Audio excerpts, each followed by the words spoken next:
Okay, so we're going to be talking about race, gender issues at home. The sheets you will need to do this are these two. At home during World War II student handout and the Zoot Suit riot docs. As per usual, you will do a quick write about what life was like at home during the war. So let's start by looking at these pictures here, right? If we're trying to figure out the overall message of these pictures, it's supposed to, it's propaganda, right? It's designed to kind of unify the country. So if we look over here for women, it's basically telling them, if you look at the thing on the bottom, soldiers without guns. Women are doing a just important job as any man on the front line fighting. These women are building weaponry or doing some type of mechanical work that is necessary. And this woman, hard to tell, but you can see a little typewriter here. She's working in an office. So it's suggesting that women's role in this fight is that equal that to a man. All right, we'll see how that plays out later. And then to me, this is the more interesting one. United we win. Okay. All right, that's not unusual propaganda. We talked about in World War One, the government was interested in uniting the country. What makes it more interesting is we start seeing these two gentlemen.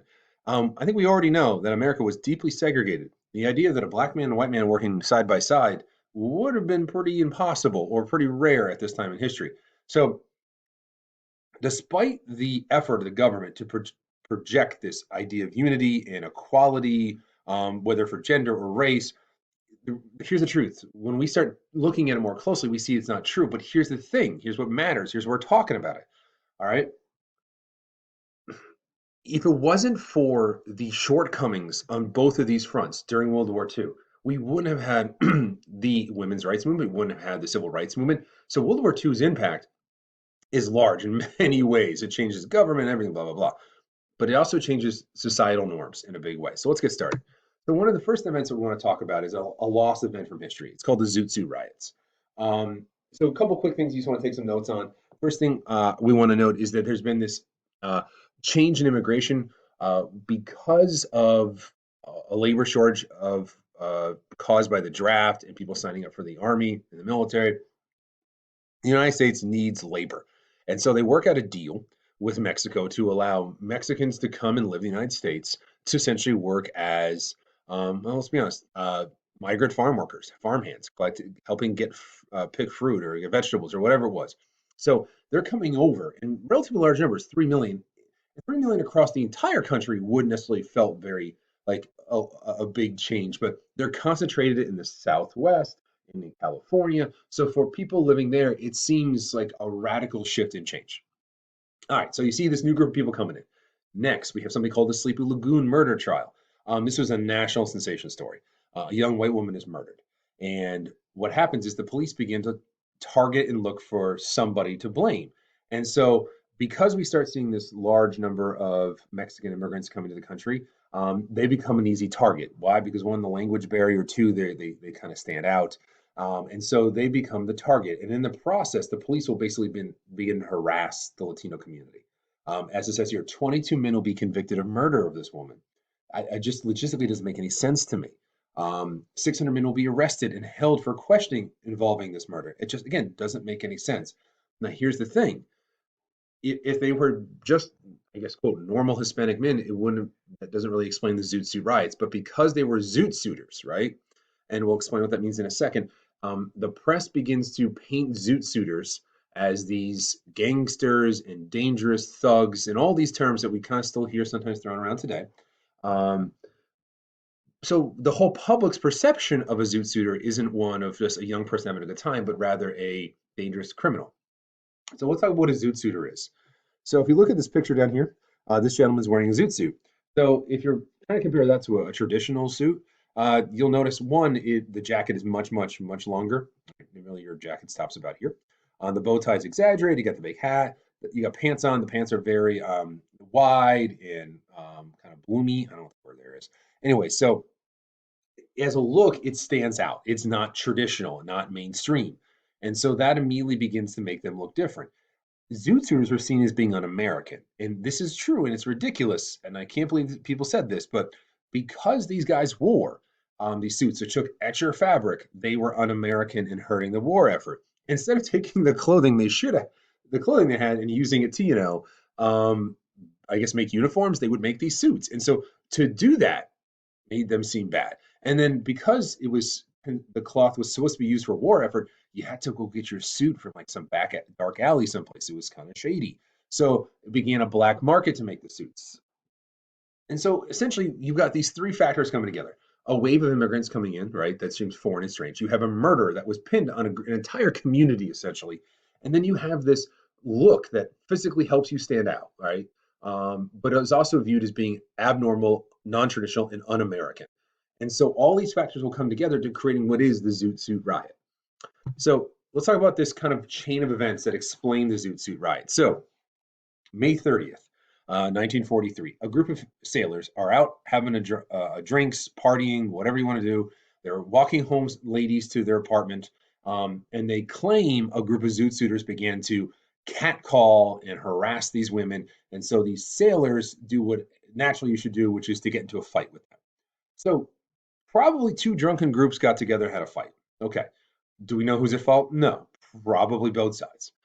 Anyway, what happens is the sailors then go back to base and they start talking, right? They start whipping up people. And you take all those things we just talked about, this fear of immigrants, this murder that got pinned on a community, this notion that Zoot suiters are un-American and somehow not helping the war effort, yet here you are fighting and willing to die.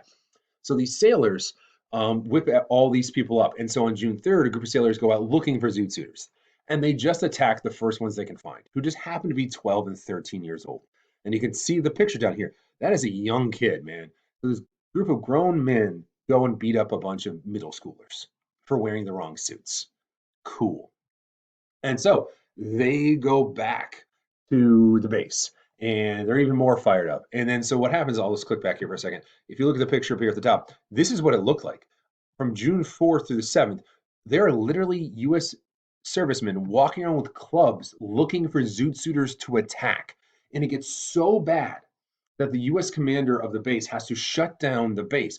Shore leave, which is the right to leave base, is basically removed from every sailor in an attempt to try to stop the violence.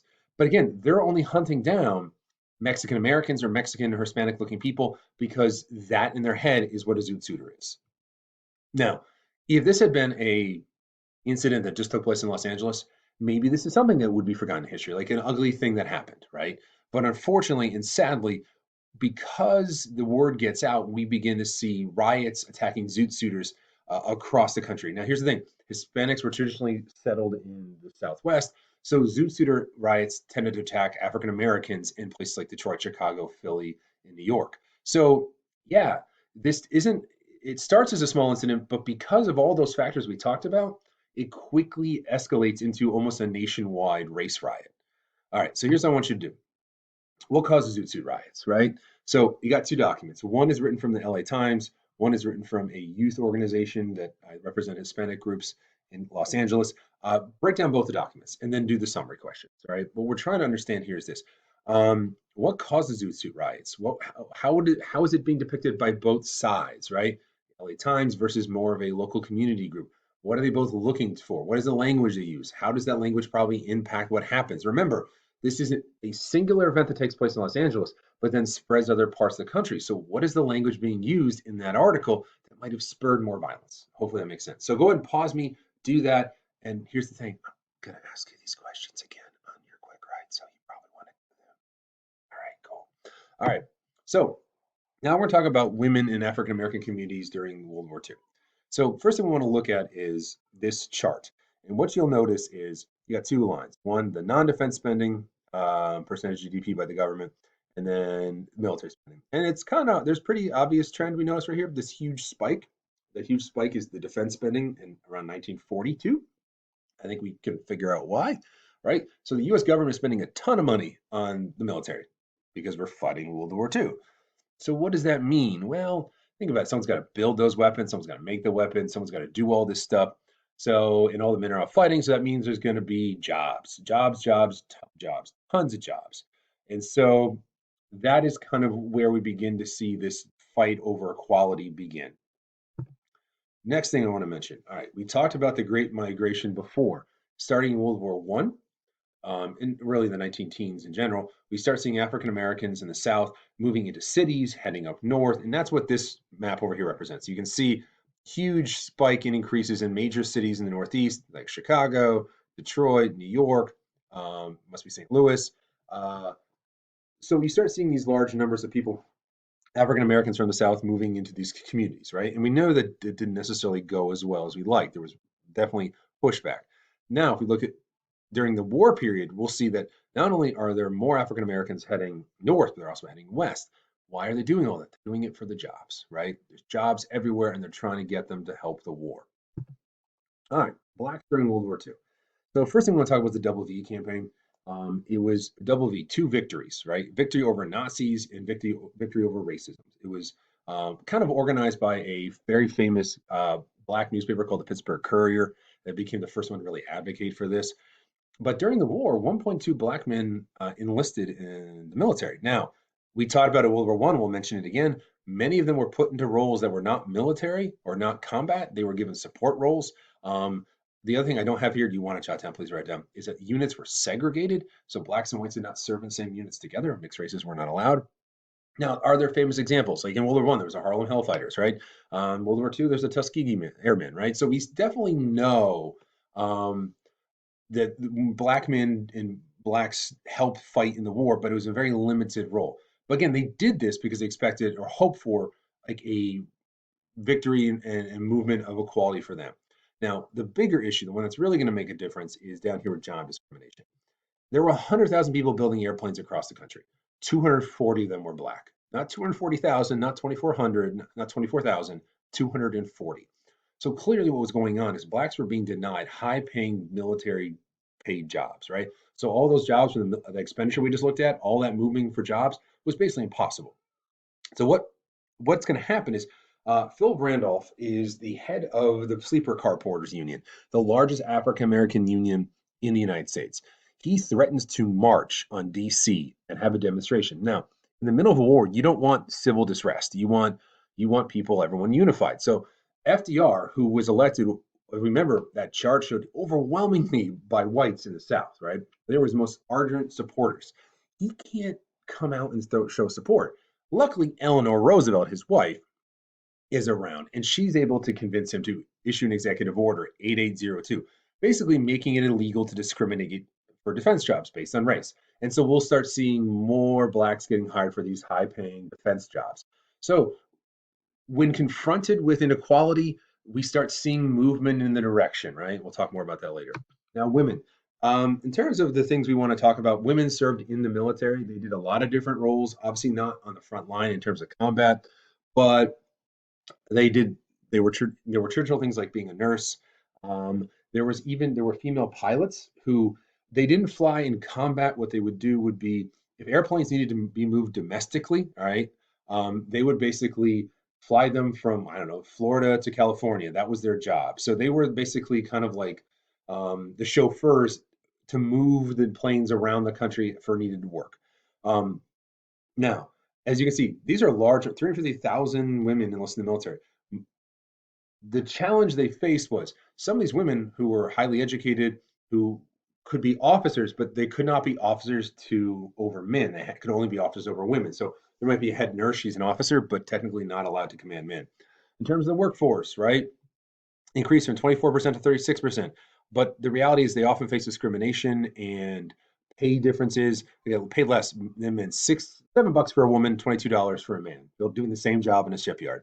Now, this is more traditional gender roles, but the reality is this: women also, just like in World War One, would help organize bond sales, victory gardens, things like that. So women are this incredibly important, vital role, just like Abigail Adams reminded us during the Revolution. They're still doing it. Now, here comes the question: what do they get out of it? Let's look at the impact. So, for African Americans, the big one I want you to focus on, the one you definitely got to know, is that because of World War II, um, the Army will desegregate. Truman in 1948, yeah, will basically desegregate the Army. Why is it so important? Because the idea is that if the Army is going to do it, then we can start to do it broadly in society. The president, we also see the formation of the President's Committee on Civil Rights, which basically makes a bunch of recommendations of things to do to create equality. All those things you see listed there are basically to become the fights of the civil rights movement. Now, women, sadly, many of them will return home because that was required of them when the men got back, but they don't like being at home. And so you'll see that starting in the 1950s, this kickstart of the women's movement. And we see this basically huge increase in women getting education both from high school and college. All right, I ran through this a little bit here at the end, so you might want to stop and take the notes. All right, guys, see you later.